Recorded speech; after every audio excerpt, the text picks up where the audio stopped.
আসসালামু আলাইকুম নীরা লাইফস্টাইল যে যেখান থেকে দেখছেন আশা করছি সবাই ভালো আছেন। আলহামদুলিল্লাহ আমরাও ভালো আছি। আমি নীলা ইতালি থেকে বলছি। প্রতিদিনের মতন আজকে একটা ভিডিও নিয়ে হাজির হয়ে গেছি। তো ক্যাপশন থেকে অবশ্যই বুঝে গিয়েছেন আমি কী বলতে চাচ্ছি। আমি হলো ঈদের দিনে সময় পাবো না, সেজন্য চাঁদ রাতেই অর্ধেক কাজ কমিয়ে রাখছি, মানে কমপ্লিট করে রাখছি। আর রাত থেকেই তো আনন্দ যেহেতু শুরু হয়ে যায়, যতটুকু বোঝা যায় প্রিপারেশনের মাধ্যমে। তো এই যে আমি এই চাদরটা বিছাবো বিছানায়, মানে এটা নিয়ে নিলাম। এই চাদরটা আমি হলো ইতালির বাঙ্কার থেকে কিনেছিলাম।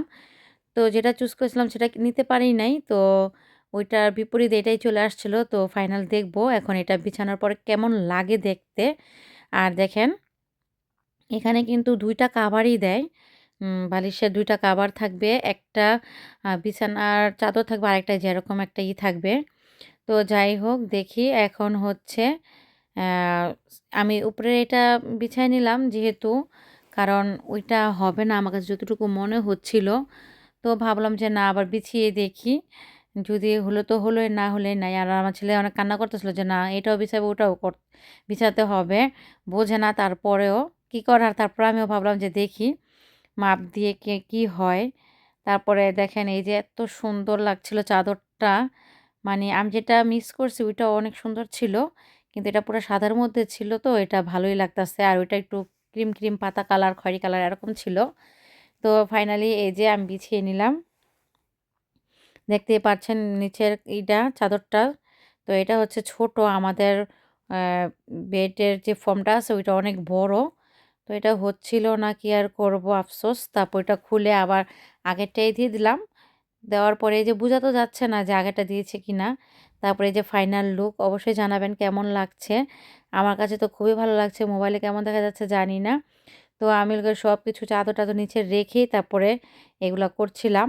আর এই যে এখানে হচ্ছে ২ টা যেহেতু কাভার থাকে, আমি আর কাভার কোথায় পাবো? এগুলাও নতুন। কম্বলের কাভার নিয়ে আসতে গিয়ে হলো চাদরের কাভার চলে আসছে। তো ওইটার সাথে বালিশের কাভার এক্সট্রা ছিল। সেটাই নিয়ে নিলাম। ওই চাদরটা বিছালে আবার বেশ না ভালো লাগে না, ফোটেই না। তো ভাবলাম যে বালিশ তো আমাদের লাগবেই, ৪ টা বালিশ লাগে। তারপরে এই ২ টার মধ্যে আবার নতুন কাভারই ভরে নিলাম। তারপরে আমার ছেলে বলতেছিল, "না ওইগুলা দিবে না, এরকমই দিতে হবে।" আমি বললাম যে, "ওইগুলা তো বেশি দেয় না, ২ টা করেই দেয় একটা বেডের সাথে।" তো তারপরে এই যে দেখেন কাছ থেকে একটু দেখাচ্ছিলাম, অনেক সুন্দর হয়েছে মাশাআল্লাহ। আমার ভাবনার বাইরে এত সুন্দর লাগছে, আমি ভাবিনি এত সুন্দর লাগবে। তো যাই হোক, যেটা পছন্দ করেছিলাম সেটা না পেলে কি হবে? এটা দেখে আমার অনেক শান্তি লাগতেছিল। তারপর তো এই যে ওইখানকার কাজগুলো কমপ্লিট করার পরে ছেলেকে একটু খাওয়া-দাওয়া করালাম। ছেলের ক্ষুধা লেগে গেছে। তারপর ভাবলাম যে একটু চলো চাঁদ দেখে আসি। চাঁদের দেখা মিলে নাই। তারা ভরা আকাশ আর বাতাস। কারণ চাঁদটা আমাদের একটু লেট হয়ে গেছে। আমি ভুলেই গেছিলাম আরকি ছেলের আর চাদরের পাল্লায় পড়ে। তারপর কি আর করা? তারপরে সবসময় কিন্তু দেখা যায়। তো একটু দেরি হইছে, মনে করছি কিছু হবে না, থাকবে। তো যাই হোক পেলাম না আর। না দেখা যাক আর না যাক, মনে, মনে তো একটা ফিল আছে আজকে চাঁদ রাত। তারপরে এই যে বললামই তো আমি ঈদের কিছু, কিছু কাজ এগুলো সময় বেশি লাগে। বেডশিট খাটের মধ্যে করতে সেটিং করতে কিন্তু অনেক সময়ই লাগে। তারপরে যাই হোক এই যে এখন গোস্ত রান্না করতে অনেক সময় লাগবে। কারণ এখানে গোস্তর সাথে গরুর লেজও আছে। অনেক বড়, বড় হাড্ডি গোস্তর সাথে ওটা হইতে অনেক সময় লাগবে। পেঁয়াজটা ভেজে গরম মসলা ভেজে তারপরে এখানে আমি আদাটা ভাজার পরেও হলুদ ফাঁকি, মরিচ ফাঁকি, ধনিয়া ফাঁকি দিয়ে এখন ভালোভাবে কষিয়ে নেব। আর এই যে আমি পানিতে ভিজাই না, গরুর গোস্তটা আগে নামিয়ে রাখি, একদম সফট হয়ে যায়। আর কালারটা থাকে মনে হবে যে মাত্র কিনে নিয়ে আসছি এরকম। দেখতেই পারছেন এটা একদম ফ্রিজে ছিল এই গোস্তগুলো আর আমি বক্সে করে রাখছিলাম। বক্সে রাখলেও ভালোই থাকে, খারাপ না। আর এখানে আমি একটা বড় সাইজের টমেটো কেটে দিয়ে দিলাম, তেজপাতাও দিয়েছি। স্বাদ অনুযায়ী লবণ, প্রয়োজন হলে কমিয়ে বাড়িয়ে দিব।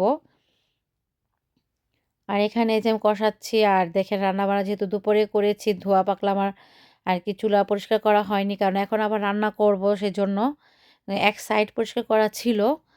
তো যাই হোক কি আর করব, আমি রান্না বসে আমার ছেলেকে রুমে এসে আমি ঘুম পাড়িয়ে দিলাম। বাকি কাজগুলো করে নিব। এই যে এখানে স্ট্রবেরি রাখা হয়েছিল, সাদা জিনিস তো একটুতেই ময়লা হয়ে যায়। আর এই যে এই টিস্যুগুলো দিয়ে না এগুলো পরিষ্কার করতে এত ইজি আর এত সুন্দরভাবে হয়। একদম ঝকঝকা পকপকা হয়ে যায় এরকম একটা অবস্থা। আর চাঁদ আমি এগুলো সম্পূর্ণই করে নিচ্ছি। আরও আগেই করে ফেলতাম।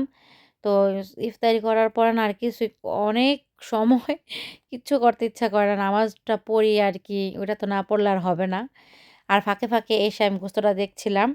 একবারে ঢিম করে দিয়ে গেছিলাম আর আলুটাও কেটে রেখে গেলাম।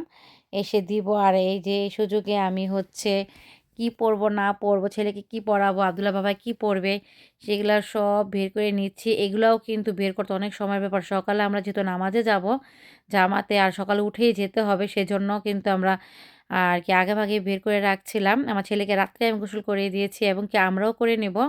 আর এই জামাটার সাথে এই হেজাবটা নিয়েছি ম্যাচিং করে ফুলের সাথে। আর মোজা-টোজা থেকে শুরু করে সম্পূর্ণ এভরিথিং বের করে রেখেছি। তারপরও কিন্তু আমি যেহেতু এই ভিডিওটা আ পরে আপলোড দিচ্ছি, তো আগেই কিন্তু আরকি আমি ভিডিওটা করে রেখেছিলাম।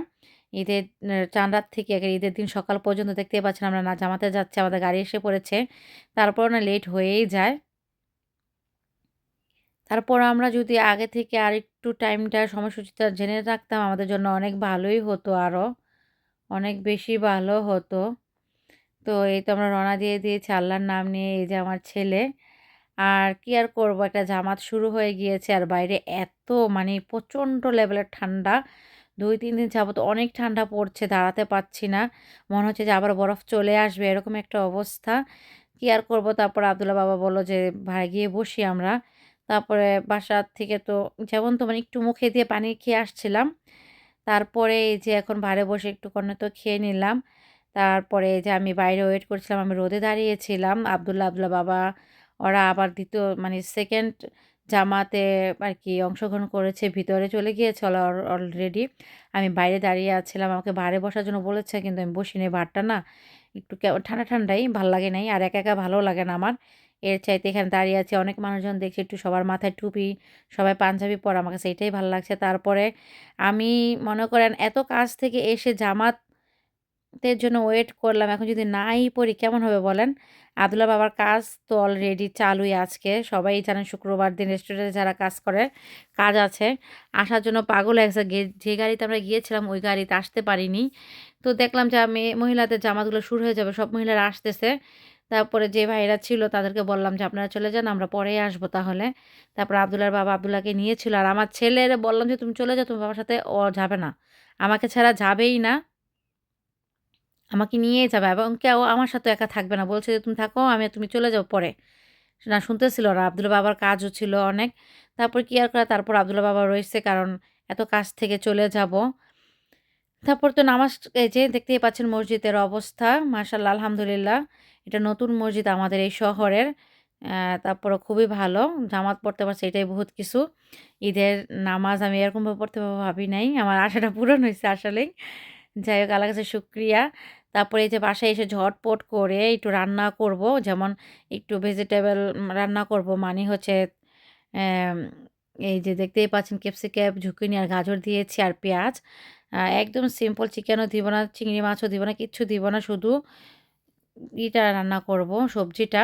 আর হচ্ছে চিংড়ি মাছ, তারপরে কি বলে ডিমের কোরমা, চিংড়ি মাছের কোরমা এগুলা রান্না করব। আর পোলাও রান্না বসাই দিছি আমি অলরেডি।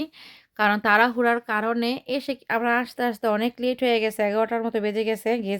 যাওয়া হয়েছে ৭টার আগে। নাকি জানি ৭টার দিকেই। কি আর করব?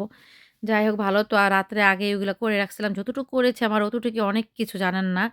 অনেক আগানো ছিল। আর রান্না করতে আসলে তো অনেক কিছুই পাতিল একেবারে বাটি, প্লেট, বাসন সবই নষ্ট হয়। তারপর আলহামদুলিল্লাহ দেখেন যাই রান্না করেছি আলহামদুলিল্লাহ। এই যে চিংড়ি মাছের কালিয়া, তারপরে হচ্ছে ডিম রোস্ট, পাশেই আছে ডিম রোস্টটা করেছি এই যে। আর হচ্ছে বললামই তো একটু থাই ভাবে রান্না করার চেষ্টা করেছি ভেজিটেবলটাও। কাঁচামরিচ দিয়েছিলাম। অন্য কোনো মসলা না, দেখতে কালার লাগছে না। এগুলো সবজির কালার আরকি সবজি থেকে সবজিটা নিজস্ব কালার থাকে না ওইটাই। আর সেমাইও রান্না করে রেখেছি, গোস্ত আলহামদুলিল্লাহ এগুলাতে হয়ে যাবে। আর আমরা একটু কেমন জানি হয়েই গেছে। খাওয়া-দাওয়া করার পর অনেক খারাপ লাগতেছিল। আলহামদুলিল্লাহ তারপরও ভালোই দিনটা গেছে। আপনাদের দিন কেমন গেল